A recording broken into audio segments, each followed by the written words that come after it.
Indonesia Corruption Watch (ICW) menilai dana aspirasi hanya menjadi alat bagi anggota DPR untuk modal kampanye, tanpa harus mengeluarkan uang dari kantong pribadi. Koordinator Bidang Komunikasi Politik ICW, Donald Faris, menyebut dana aspirasi untuk tong uang pemilu berikutnya.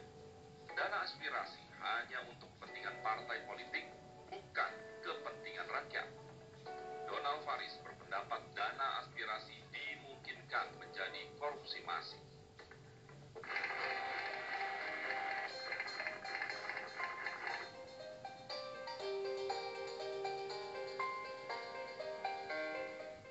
Karena mekanisme pengelolaan dana aspirasi tidak jelas, mengelola dana yang lebih kecil saja DPR tidak transparan seperti dana reses.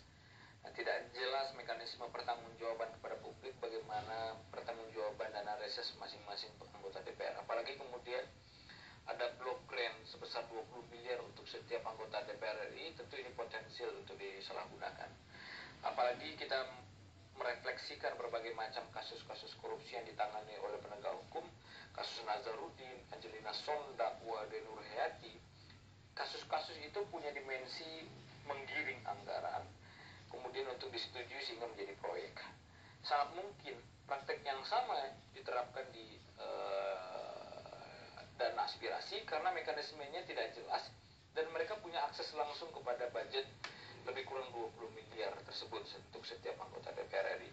Sehingga potensi-potensi seperti kickback, penyalahgunaan, kolusi dengan para vendor atau penyelenggara proyek itu sangat mungkin dilakukan.